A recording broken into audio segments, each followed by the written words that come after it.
To start out here, the adaptability, our grounding, the tulip tree, being able to adjust in our lives, in our relationships for the highest good. We have this paired with Jera, and Jera has to do with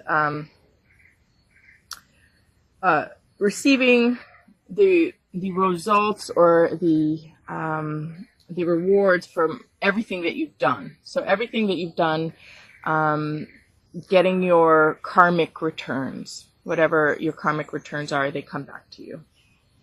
And it's the end of a cycle, an end of a pattern, and it's that harvest time. So whatever, however you have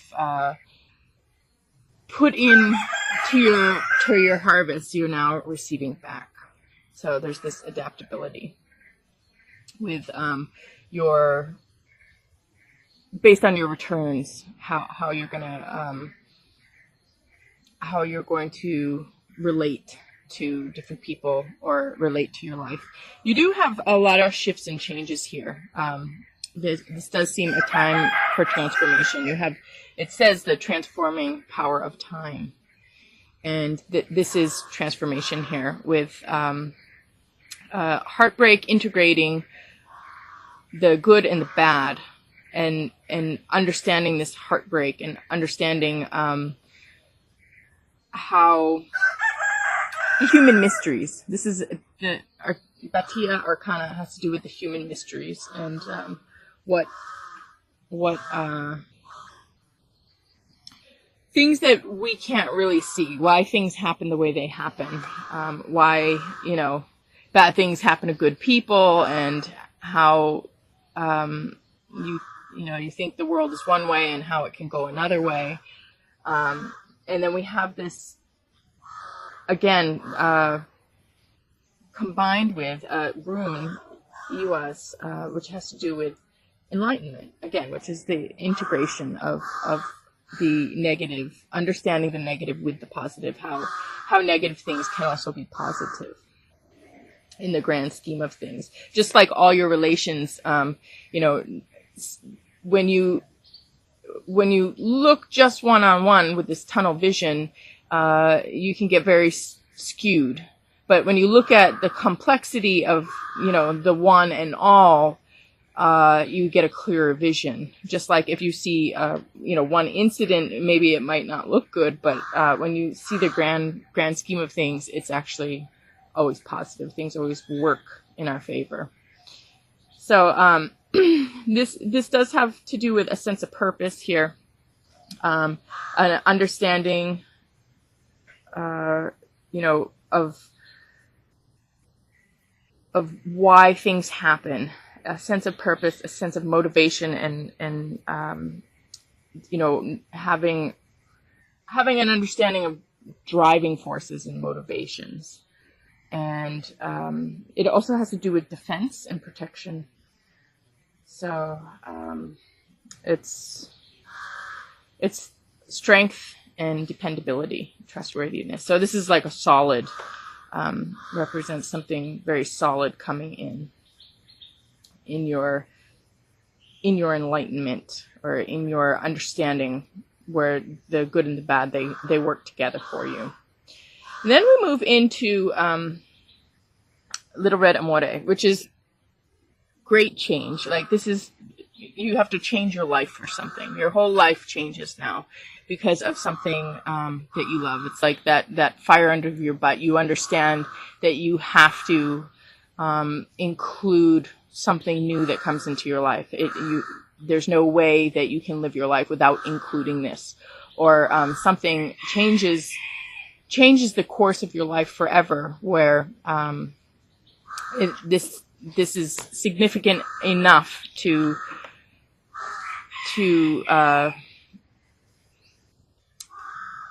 change maybe change the definition of your life, or change the purpose or the meaning, or it could even change the course of it. So there's this change. It's the Kundalini. It also can be, just quick, spontaneous decisions to do certain things because of something that happens. It's like that survival. Like what do we need? What do we go with, and what do we have to do to be with what is essential to us? And then we have the rune that has to do with separations, and a kind of standstill, challenges, frustrations, kind of blocks to things, but understanding that we need to separate. This is the line that divides, and something,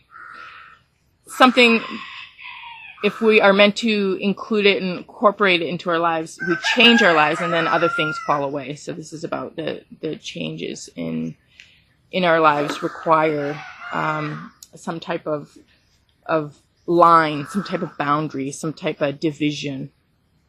And then we move into something that's escalating.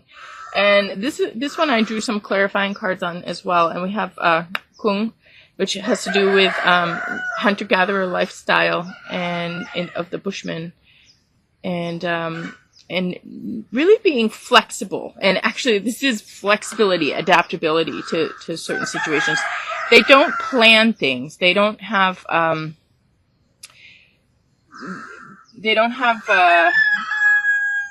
set social structure. They don't have set laws, set calendars with plans. Everything is spontaneous. So as something happens, that's when they shift and change. So sometimes they're by themselves. Sometimes they're with a partner. Sometimes they're with a group. Sometimes their group meets up with a larger group. So there's always this shifting and changing in this movement, and this dynamic balance between self and other, and also a balance between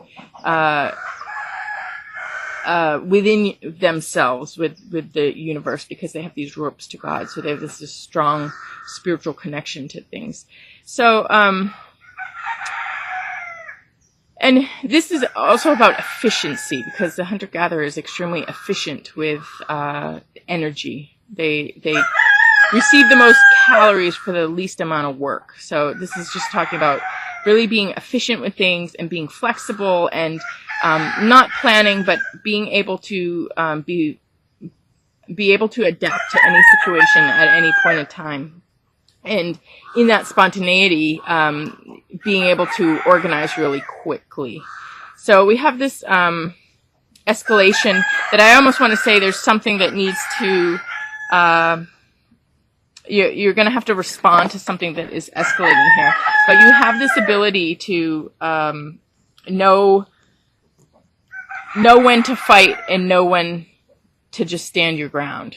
There's a time when you need to take action, and there's a time when it's better no action, but you always need to stand your ground. So Axis Mundi was very appropriate with his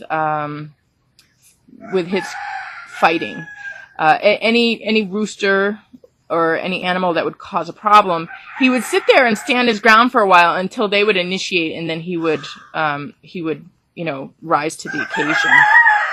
So he was always, again, it's that delicate balance between action and non-action. He never took action unless he had to, but he absolutely was able to rise to the occasion. So then we have this rune in reverse here, which has to do with the home and the family. And in reverse, it has to do with feeling out of control, being deceived, anxiety, problems with family, and kind of being stuck, feeling stuck, and kind of also being confused about who and what. Just kind of being confused about people's projections or where things are coming from. Maybe even confused with your own emotions or your own, what's going on. It's hard to see. And so there is this working out of these problems here, because things are escalating, and then you're very responsive here to everything, and know your limits and your boundaries, but also knowing that your calling and your needs. And you have this spontaneity here and this kind of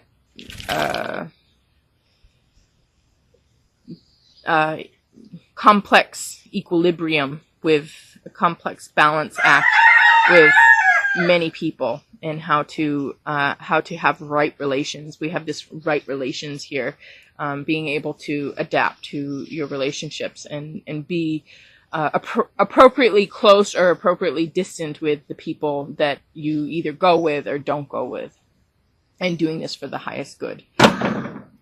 My cat's just knocking everything out there.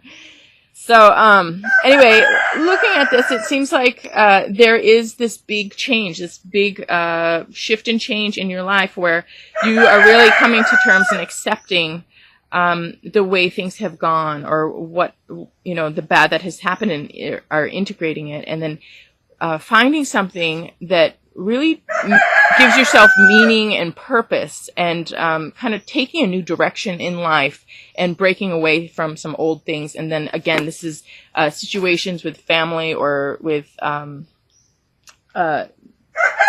people close to you where things are just kind of chaotic and out of control, and you have some anxiety, and there's deceit and manipulation. There's just some drama, something's going on here.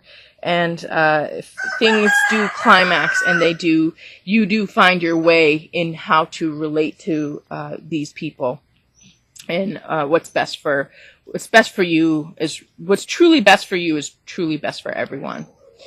And then our overall healing card, what is getting better, is Melba, and this has to do with love coming back, love returning, and it's the feeling of being whole and being complete and being happy and content. And there's many different forms of love, so this can be any different form of love. But when you're not in your environment, when you're not around the people that you're meant to be around, we start to wilt. And then when you're in the right group of people and you're around the people you're meant to be around, you thrive. So this has to do... Okay, you guys, sorry about that. My cat ended up knocking over the camera too. But anyway, as I was saying, this sense of belonging, and then when you're in the right group of people, you thrive, and your personality is different, and everything's different when you're around who you're meant to be around, and working with those that are meant to be in your life. So you're in the right environment for you, in a environment that is validating. It honors and respects the truth of your experience. So we have this actually paired with Kiwas in reverse. So this has to do with being stuck again, like stuck in your mind, or stuck in your creativity, injustice, conflict, competition, even being, victimhood, being, failing in competition and war and conflict, and difficulty talking, and, kind of your passion just kind of falling away. You're just seeing that there's something that just is not working here. There's a lot of problems with this situation. And her story was that somebody had bought her, and I really loved this chicken, and she really was happy with us, and she went to this other home, and she was a really mean chicken, and wasn't friendly anymore, and just mean to everybody, and did her own thing. And they gave her back to me because she wasn't that friendly chicken that they really wanted. She had a total character change when she went into this other flock of chickens.